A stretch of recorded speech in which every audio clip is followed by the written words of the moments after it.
Pandey classes को join करने के लिए हमारे YouTube channel Pandey classes by Parikshit Pandey को सब्सक्राइब करें।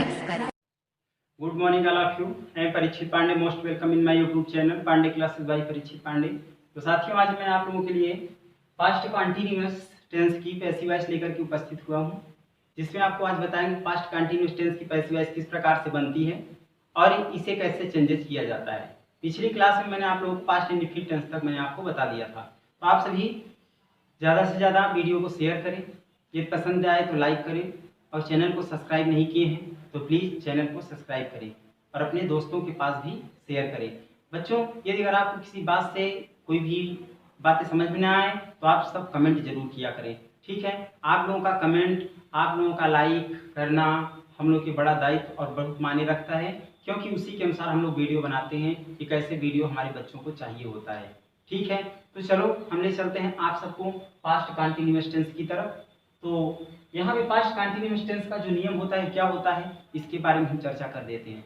देखो, जब हमारा एक्टिव वॉइस जो होता है अगर पास्ट कंटिन्यूअस टेंस में हो, अगर हमारा active voice past continuous tense के अंतर्गत हो, तब उसका पैसिव वॉइस बनाने के लिए सर्वप्रथम एक्टिव के ऑब्जेक्ट को पैसिव का सब्जेक्ट बना लेते हैं, अर्थात सबसे पहले एक्टिव के कर्म को पैसिव का कर्ता बना लेते हैं और उसी कर्ता के अनुसार अपने ही टेंस की सहायक क्रिया, इसमें अपने ही टेंस की सहायक क्रिया या तो वाज लगाते हैं या तो वेयर अर्थात वर का प्रयोग करते हैं, और आईएनजी को हटाने के लिए बीइंग का प्रयोग करते हैं, ठीक है बच्चों।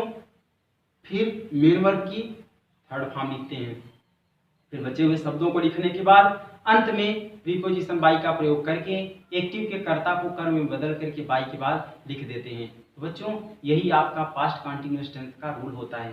चलिए, जो आपके व्हाइट बोर्ड पे, ग्रीन बोर्ड पे लिखा हुआ है, उसको मैं सबसे पहले समझा देता हूँ।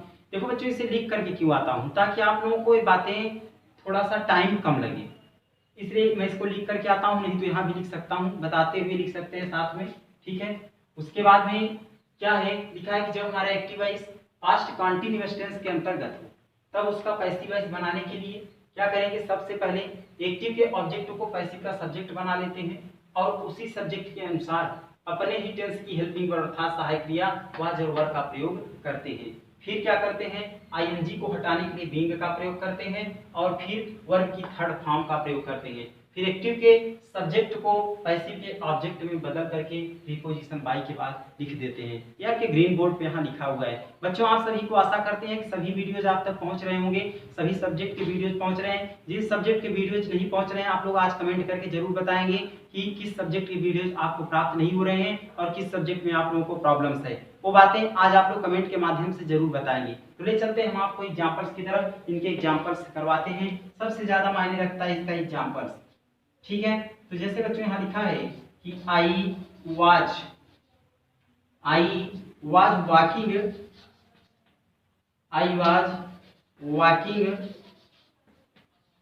इन द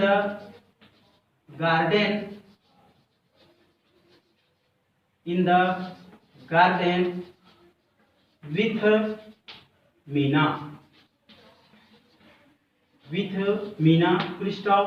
यहाँ लिखा है I was walking, I means मैं वाज वॉकिंग घूम रहा था, आई वाज वॉकिंग मैं घूम रहा था, इन द गार्डन मीन्स बगीचे में, विथ मीन्स के साथ, मीना मीन्स मीना अर्थात मैं बगीचे में मीना के साथ क्या कर रहा था, वाज वॉकिंग घूम रहा था। तो सबसे पहले बच्चों इसका पैसिव बनाना है हमको। एक चीज ध्यान रखना, ये जो सबसे पहले ऑब्जेक्ट की आप तलाश करते हैं। देखो, ये सब्जेक्ट है, ये हेल्पिंग वर्ब है, ये मेन वर्ब है, ये बच्चों ये आपका ऑब्जेक्ट है। लास्ट में आप देख रहे हैं कि मीना भी प्रयोग हुई है और ऑब्जेक्ट का कार्य भी कर रही है। लेकिन यदि अगर हमारे सेंटेंस में दो ऑब्जेक्ट प्रस्तुत हो जाएं तो आप कहते हैं कि सर इसमें से कोई कंप्लीमेंट का कार्य कर रहा है। तो बात वही यहाँ पर भी है, सबसे पहले एक्टिव के ऑब्जेक्ट को पैसिव का सब्जेक्ट बनाएंगे। तो चलिए सबसे पहले हम मीना को इधर उठा लाते हैं, ठीक है। यहाँ पे आ जाएगी क्या, मीना। उसके बाद क्या करेंगे, अपने ही टेंस की सहायक क्रिया वाज या वर का प्रयोग करते हैं। तो क्या लग जाएगा, सिंगुलर नंबर है इसलिए वाज। फिर आईएनजी को हटाने के लिए किसका प्रयोग करते हैं, बीइंग, आईएनजी को हटाने के लिए बीइंग का प्रयोग करते हैं। फिर मेन वर्ब की थर्ड फॉर्म लिखते हैं।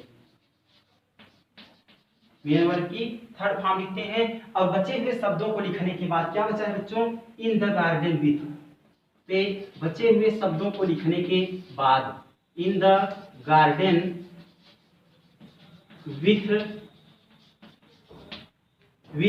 लास्ट में प्रीपोजिशन बाई का प्रयोग करके एक्टिव के कर्ता को, एक्टिव का कर्ता कौन है, आई, पैसिव के कर्म में बदल करके प्रीपोजिशन बाई के बाद क्या करते हैं, लिख देते हैं। तो आई का ऑब्जेक्ट होता है क्या, मी। आशा करते हैं एग्जाम्पल्स आपको समझ में आया होगा। एक चीज और यहाँ से बना सकते थे, इन द गार्डन कुछ है आप इधर उठा लाए, यहाँ हो जाएगा in the garden was being walked with Meena by me. तो इस तरीके से भी इसका बन सकता है पैसिव वॉइस। ठीक है बच्चों, चलते हैं एक निगेटिव सेंटेंस लेते हैं। जैसे मान लीजिए यहाँ लिखा है कि हरी वाज नॉट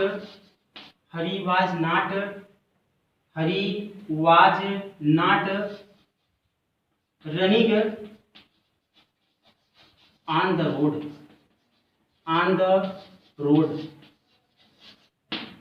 तो यहाँ लिखा है कि हरी मीन्स हो गया, हरी ये नाम है, वाज नॉट रनिंग नहीं दौड़ रहा था, ऑन द रोड मीन्स सड़क पर। इसका अर्थ हो गया कि हरी सड़क पर वाज नॉट रनिंग नहीं दौड़ रहा था। क्या करेंगे, सबसे पहले इसका बनाएंगे हम क्या, एक्टिव के ऑब्जेक्ट को पैसिव का सब्जेक्ट, इस पे है ऑन द रोड। तो सबसे पहले ऑन द रोड को उठा लाएंगे यहाँ, तो ऑन द रोड, ROAD। उसके बाद क्या करेंगे, देखो इसमें करता था, इसमें भी कर्ता के रूप में आ गया। उसके बाद इसमें हेल्पिंग वर्ब, इसमें भी हेल्पिंग वर्ब आएगी, लेकिन इसमें अपने ही टेंस की हेल्पिंग वर्ब आती है, इसलिए क्या हो जाएगा, वाज। उसके बाद बच्चों निगेटिव है नॉट। उसके बाद ING को हटाने के लिए किसका प्रयोग, बीइंग। उसके बाद मेन वर्ब की थर्ड फॉर्म रन, तो ये रन ही हो जाएगा। ठीक है, लास्ट में कुछ बचा क्या, नहीं। तो अगर बचा होता तो बचे हुए शब्दों को लिखने के बाद लास्ट में प्रीपोजिशन बाई का प्रयोग करके एक्टिव के सब्जेक्ट को पैसिव के ऑब्जेक्ट में बदल करके बाई के बाद लिख देते हैं। तो हरी जो है नेम है, ये हरी का ऑब्जेक्ट हरी ही होगा। यदि यहाँ हिम लिख दें तो भी गलत नहीं होगा, क्योंकि ही का ऑब्जेक्ट हिम होता है, हरी नेम है अर्थात पर्सन है। ठीक है, तो पर्सन के लिए ही का, स्त्रीलिंग के लिए सी का यूज होता है। जैसे नेक्स्ट एग्जांपल हम ले चलते हैं आपको, जैसे लिखा है कि वाज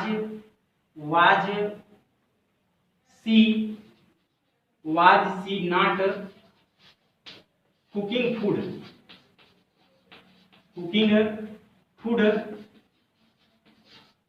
इन द किचन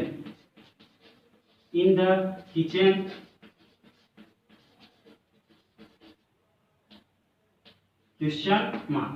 बच्चों यहाँ लिखा हुआ है कि वाज सी नॉट, तो ध्यान रखें जब हेल्पिंग वर्ब की से हमारा सेंटेंस स्टार्ट होता है तो सबसे पहले क्या का अर्थ देता है, तो वो क्या, क्या, सी मीन्स वह, नॉट कुकिंग, इसका हो जाएगा कि वाज सी नॉट कुकिंग, क्या वह नहीं पका रही थी, फूड मीन्स क्या, भोजन, इन द किचन मीन्स रसोई घर में, क्या वह रसोई घर में भोजन नहीं पका रही थी। तो बच्चों सबसे पहले हेल्पिंग वर्ब से स्टार्ट है, तो पैसिव भी हेल्पिंग वर्ब से ही बनेगा।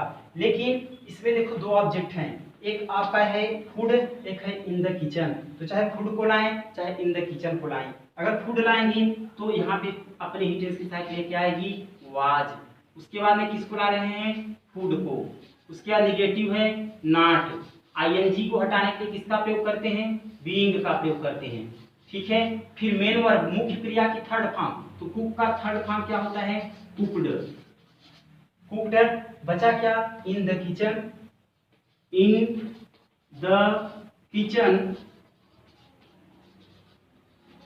लास्ट में बचे हुए शब्दों को लिखने के बाद, तो आप देख रहे हैं लास्ट में बचे हुए शब्दों को लिखने के बाद एक्टिव के कर्ता को कर्म में बदल करके प्रीपोजिशन बाई के बाद क्या करेंगे, लिख देंगे। तो यहाँ पे जो कर्ता हमारा सी है, तो सी का ऑब्जेक्ट क्या होता है, हर।